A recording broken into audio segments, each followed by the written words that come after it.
Gikan Masbate nagbiyahe pasiring syudad ni Legazpi si Nanay Susan, kabalik kayan siyang aki sa 98 police trainees kan batch 2022, the 01 masidlisik na magradwar ngunyan aldaw. Ini matapos na magpasairarom sa Public Safety Basic Recruit Course kan National Police Training Institute, Regional Training Center, Bicol.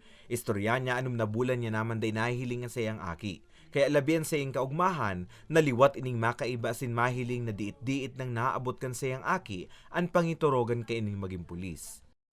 Sobrang tuwa na hindi maintindihan na ay sarap talaga. Nakita ko na anak ko ligtas, safe.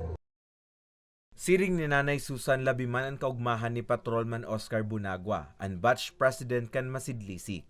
Sabi niya, nagbubunga na sa indang mga kapagalan, kaya sigurasyon niyang maninirbihan siya ni Matanos asin dayupot. Very happy po kami na natapos na yung 6 months po sir, yung pagod, yung puyat, yung gutom, yung pagkami sa pamilya. Worth it po sir nung ngayon na abot namin tong araw na po sir, yung graduation namin. Pigkondusir ang graduation ceremony sa Campo General Simeon Ola. Sigun kay Police Executive Master Sergeant Ryan Liena Resas, 18 sa mga bagong graduar ang babayi, asin 80 ang lalaki. Pun Oktubre ka nakaaging taon, sundo niya na bulan, nagdurar ang trainings kan mga nagraduar na pulis na dakula ng gad ang magiging katabangan sa pagmolde kan bago nindang pag-iriba sa serbisyo. After ng 5 months field training exercise, which is the patrol, traffic, and investigation, sila ay babalik sa Camp Ola or doon sa Regional Special Training Unit for evaluation.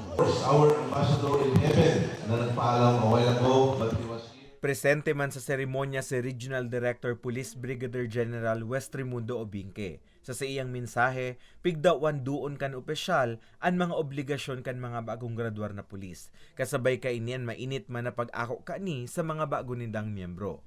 Ang uniforme na binigay sa inyo at ang pagkakataon na yan ay isusuot ninyo for the next 30 or 35 years of your life. Sana tandaan niyo yan. Mientras tanto, nakatalaan man na italtag ang mga bagong graduar na pulis sa man iba-ibang istasyon ng pulisya sa reyon. Ngani ipasairarom naman sa panibagong 5 bulan na training asin iba pa. Para sa mga baratang tatak Bicol, Carmelo Balia.